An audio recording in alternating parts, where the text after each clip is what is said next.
হে শুনিছা? এই মোলে চাহ একাপ লৈ আহাচোন, মই অকণ বজাৰৰ পৰা আহোঁগে। আৰু লগতে বিহুৰ পিঠা পনা যি য'ত আছে চব লৈ আহা। অ' দেউতা চাহ লওক। অ' মাটো তই চাহ লৈ আহিলি যে, মা নাই নেকি? আৰু এয়া বহুত কিবা কিবি আনিলিচোন, ইমানখিনি কেতিয়া বনালি? ইমানখিনি নাখাওঁ মই। খোৱা দেউতা, বিহু বুলি বনাইছিলোঁ অকণমান আৰু পিঠা পনা কেইটামান। সদায় প্ৰতিবাৰে বনাই থকা অভ্যাস আছে যে, সেইকাৰণে বনালোঁ এইবাৰো। খোৱা আকৌ, মা অলপ কামত লাগি আছে। তোমাৰ এনেকৈ মাক চিঞৰি থকা স্বভাৱটো নগ'লে হ'বলা ন? অঁ ঠিক আছে বাৰু, মই বজাৰৰ পৰা আহোঁগৈ। অঁ ঠিক আছে দেউতা, মই যে তোমাক কৈছিলোঁ কথাখিনি ক'ম বুলি, এতিয়া ক'ম বুলি ভাবিছোঁ আৰু। তুমি বা কি বুলি ভাবা মই কথাখিনি ক'লে? কি ভাবিম, যি হ'লেও তোৰ লগত আজি 14 বছৰ 15 বছৰ দিন কণ্টেক্ট কৰা নাছিলোঁ, কিন্তু হ'লেওতো তই মোৰ নিজৰ ছোৱালী। তোলৈ মোৰ মৰম কমা নাই। কৈ যা, কিবা এটা বিপদতে পৰি তই নিশ্চয় বাপেৰক মনত পেলাইছ, দেউতাৰক। কিবা এটা কথাটো আছে নিশ্চয়, তই নিজে ক'ব বিচৰা নাছিলি কাৰণে মই তোক জোৰ কৰি সোধা নাছিলোঁ। মাৰে সুধি আছে কি হৈছে, কিন্তু তই কোৱা নাছিলি কাৰণে মই একো তোক সোধাও নাছিলোঁ। কৈ যা। কিনো ক'ম দেউতা, ক'ব লগাটো বহুতেই আছে। তোমাৰ অপচন্দত, নিজৰ পচন্দ মতে ইমান সৰুতে পলাই গৈ মই বহুত ভুল কৰিলোঁ দেউতা। মই এতিয়া অনুশোচনাত ভুগিছোঁ, কিন্তু উপায় নাই, মোৰ হাতত এতিয়া সময় নাই অনুশোচনা কৰাৰ। 3জনী ছোৱালী হ'ল, এতিয়া মোৰ মাত্ৰ সেন্দুৰকণহে আছে আৰু। শিৰত যি সেন্দুৰকণ দেখিছা সিমানেই আৰু। বাকীনো কি ক'ম তেওঁৰ কথা, মোক তেখেতে ঘৰৰ পৰা উলিয়াই দিয়াৰ নিচিনাই হ'ল। কাৰণ তেওঁৰ মাকে মানে মোৰ শাহুমায়ে যেনেকুৱা ছোৱালী তেওঁৰ বাবে পচন্দ কৰি ৰাখিছিলে, তেনেকুৱা মই ঠিক নহয়। আৰু কিছুমান কথা আছে, কি বুলিনো তোমাক কওঁ। তুমি ইমানখিনি ভাবা যে মই আৰু সেইখন ঘৰলৈ যাব নোৱাৰোঁ দেউতা। মই কিবা এটা কৰিব লাগিব, ইয়াতে থাকিব লাগিব। কি? তই যেতিয়া পলাই গৈছিলি, হয় মই তোক ওপৰত খং কৰি আছিলোঁ, গ্ৰহণ কৰা নাছিলোঁ তোক। কিন্তু মই ভবা নাছিলোঁ তোৰ যে পচন্দ এনেকুৱা হ'ব। আজি যে এনেকুৱা এটা দিন দেখিম মই ভবা নাছিলোঁ। কিবা এটা সংসাৰত সমস্যা হৈছে, এনেকুৱা সমস্যা আহিব যাব তেনেকুৱা বুলি ভাবিছিলোঁ, কিন্তু এনেকুৱা যে হ'ব কথাটো মই ভবা নাই। হয় দেউতা, কিনো ক'ম। মোৰ 3জনী ছোৱালী ইমান সৰু হৈ আছে, তাহাঁতক লৈ এতিয়া মই ক'ত যাওঁ দেউতা? তুমিয়ে কোৱা, তুমি মোক আশ্ৰয় দিয়া। নভবাকৈ বহুত কথা হৈ গ'ল, মই ভবা নাছিলোঁ তেওঁ যে তেনেকুৱা মোৰ লগত কৰিব বুলি। প্ৰথমতেতো চব ঠিকেই চলি আছিলে, কিন্তু এজনীকৈ যেতিয়া 3জনী ছোৱালী সন্তানৰ আমি মাক দেউতাক হ'লোঁ, তেতিয়াৰ পৰা তেওঁলোকে মোক দেখিব নোৱাৰা কৰিলে জানানে দেউতা। আৰুনো মই কি ক'ম তোমাক, সঁচা কথাটো কৈছোঁ। মাৰ আগতনো কোনখন মুখেৰে এইবোৰ কথা কওঁ। সৰুতেই নিজৰ মাক হেৰুৱালোঁ, তেতিয়াৰ পৰা তেওঁ ইমান যতনেৰে নিজৰ মাকৰ দৰে মোক ডাঙৰ দীঘল কৰিলে। এতিয়ানো কোনখন মুখেৰে তেওঁ কওঁ যে মই একেবাৰে এনেকৈ গুচি আহিলোঁ। ময়ো জানো দেউতা, এনেকৈ এবাৰ উলিয়াই দিয়া ছোৱালী ঘৰলৈ আহিলে কিমান দিগদাৰ, কিমান সমস্যা। তথাপিও তুমিয়ে কোৱা, মই ক'ত যাওঁ? তোমাৰ বাহিৰে মোৰনো আৰু কোন আছে দেউতা? মাতো তই নক'লেও মই জানো, তই এইখন ঘৰত কিমান অশান্তিত আছিলি, কিমান অশান্তি ভোগ কৰি, কিমান কষ্ট অত্যাচাৰ ভোগ কৰি, কিমান কাম বন কৰি নিজে পঢ়া শুনা কৰিছিলি। তেনেকৈ অশান্তি পাই যে তই পলাই যাবলগীয়া হ'ল। আৰু মই তোৰ খবৰ নিজে লোৱা নাছিলোঁ হয়, কিন্তু মই লৈছিলোঁ বেলেগৰ হতুৱাই। খবৰ কৰাইছিলোঁ মোৰ ছোৱালীজনী ভালে আছেনে, ভাল মানুহৰ ঘৰত পৰিছেনে। আৰু তেতিয়া মই গম পাইছিলোঁ তই এজন টাউনৰ ভাল ধনী মানি মানুহৰ লগতে বিয়া হৈছ। জোৱাই এজন ভাল মানুহ, টকা পইচা থকা মানুহ, আমাৰ দৰে দুখীয়া মানুহ নহয়। জোৱাই এজন ভাল মানুহ বুলি মই গম পাইছিলোঁ, খবৰ কৰাইছিলোঁ।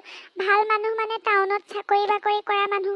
মই এনেকুৱা মানুহৰ, ইমান পঢ়া শুনা কৰা টাউনৰ মানুহৰ চিন্তাধাৰা এনেকুৱা হ'ব বুলি ভবা নাছিলোঁ অ' মাজনী।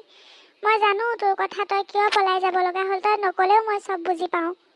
তই চিন্তা নকৰিবি মাতো, কোনো নাথাকিলেও মই আছোঁ।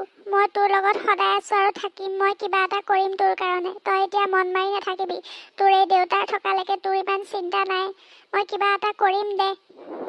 আৰু মই এইটো কথাও জানো যে সদায় কাৰণে তই আমাৰ ঘৰত থকাটো সম্ভৱপৰ হৈ নুঠিব, কিন্তু মই কিবা এটা কৰিবলৈ নিশ্চয় চেষ্টা কৰিম দে মাজনী। তই কেইদিনমান থাকচোন, ঘৰৰ বাকীবোৰ মানুহক নকবি যে তই একেবাৰে আহিছ বৰ্তমান। মোৰ কথা ৰাখিবি, কেতিয়াও নকবি কাকো। হ'ব দেউতা, হ'ব, তুমি যি কোৱা মই সেইমতেই কৰিম। হ'ব দে, চাহকাপ খাই লওঁ এতিয়া। তোৰ ছোৱালী কেইজনী উঠা নাই নেকি? সিহঁতক কবি আকৌ মই তাহাঁতৰ ককা বুলি। অঁ দেউতা, খাই লোৱা। মই কওঁ তাহাঁতক তোমাৰ কথা মই চব কৈ থাকোঁ দেউতা। হেল্ল', শইকীয়ানী, এতিয়া আমি বিয়নী বুলি মাতিব পৰাহে কথা আৰু। কাইলৈ আবেলি এপাক আহিবচোন, অলপ ডিছকাশ্যন কৰিম বিয়াৰ বিষয়ে। সোনকালে বিয়া পতাহে কথা আৰু। আপোনালোকৰ এই নাই নেকি? অঁ পাৰ্লাৰ গৈছে। অঁ তাইক পূৰা পাৰ্লাৰ গৈ মেলি একদম ধুনীয়াকৈ ষ্টাইলিছ বনিব কওক আৰু বিয়াৰ কাৰণে পূৰা প্ৰিপেয়াৰ হ'ব দিয়ক আৰু। ঠিক আছে, কাইলৈ একেবাৰে লাঞ্চ কৰাকৈ আহিব আৰু। মই ইয়াৰ হতুৱাই পূৰা মাছ মাংস আনি থ'ম আৰু ধুনীয়াকৈ পাৰ্টি কৰিম আৰু বিয়াৰ ডিছকাশ্যনখিনি হৈ যাব। ঠিক আছে, ই আকৌ মোক বেছি বহলীয়া কৰিবলৈ হাক দিছে অলপ, মানে আমাৰ জাষ্ট ৰিলেটিভছখিনি মাতিম আৰু ফ্ৰেণ্ডছখিনি আৰু। আপোনালোকৰ তেনেকৈ কাক মাতে মাতি দিব আৰু। এতিয়া বিয়া খোৱাহে কথা আৰু, এতিয়া মিতিৰ হ'বলৈ ওলাইছোঁ আৰু।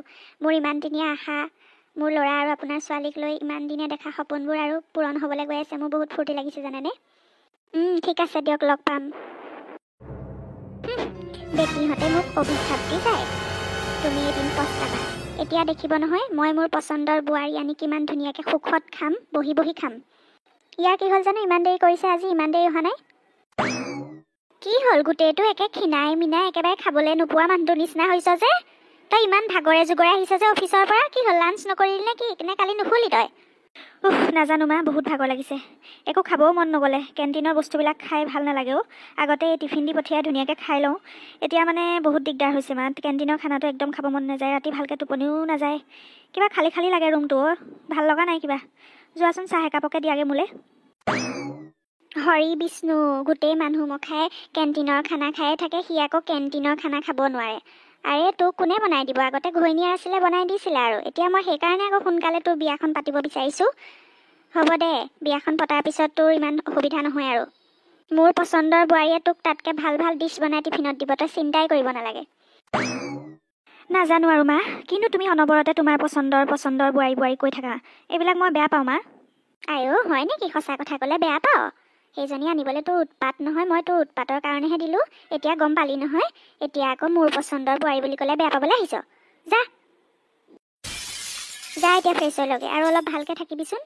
এনেকৈ কিনো নিজৰ অৱস্থাটো কৰি থৈছ, আইনাখনত নিজকে চাবিচোন। একদম মানে তোৰ দুখেই নে কি এনে মই একো বুজি পোৱা নাইকিয়া। অলপ ভালকৈ থাকিবি, কাইলৈ সিহঁতৰ ঘৰৰ মানুহ আহিব। চুমকিহঁতৰ ফেমিলিটো মই কাইলৈ লাঞ্চ কৰাকৈ মাতিছোঁ। অলপ বজাৰো কৰিব লগা আছে, মই লিষ্টখন দি দিম তোক, সেইখিনি বজাৰ কৰি আনিবি। কাইলৈ আনিলেও হ'ব বাৰু। আৰু বিয়া আহি আছে, অলপ ভালকৈ থাকিবি। হ'ব মা, তুমি যি কৰা কৰি থাকা, মোক এইবোৰ কৈ নাথাকিবাচোন প্লিজ। আৰু মোৰ ভাগৰ লাগিছে, তুমি মোক লাল চাহ একাপ ৰুমতে দি দিবা আৰু মই শুওঁগৈ। মই একো ভাত চাত নাখাওঁ, মোৰ মন যোৱা নাই খাবলৈ। এইজনী কিনো যাদু কৰি থৈ গ'ল। এই ল'ৰাটোৰ অৱস্থা চোৱাচোন, তাই নথকা এইকেইদিন। একদম যিমান পাৰোঁ সোনকালে ইয়াৰ বিয়াখন পাতি দিব লাগিব। মই একদম কাইলৈ ভালকৈ ডিচিশ্যন লৈ ল'ম। একদম অহা সপ্তাহত মই বিয়া পাতিম, নহ'লে মই আৰু ইয়াৰ কামবোৰ কিমান কৰি থাকিম, কিমান আলপৈচান ধৰি থাকিম। গোটেই মানুহে কেণ্টিনৰে খানা খায়, সি আকৌ কেণ্টিনৰ খানা খাব নোৱাৰে। বন্ধুসকল, যদিহে আজিৰ ভিডিঅ'টো চাই ভাল লাগিল আৰু যদি পৰৱৰ্তী খণ্ডটো সময়মতে চাব বিচাৰে, তেতিয়াহ'লে প্লিজ মোৰ চেনেলটো ছাবস্ক্ৰাইব কৰি ল'ব আৰু লগতে থকা বেল আইকনটো দবাই দিব। তেতিয়াহে মোৰ ভিডিঅ'বোৰ সময়মতে চাব পাৰিব, নহয় জানো? আজিলৈ আহিছোঁ, পৰৱৰ্তী খণ্ডত আকৌ লগ পাম। আৰু আপোনালোকে মোৰ চেনেলটো প্লিজ ছাবস্ক্ৰাইব কৰিব আৰু কমেণ্ট কৰিব আৰু লাইক কৰি দিব। ধন্যবাদ।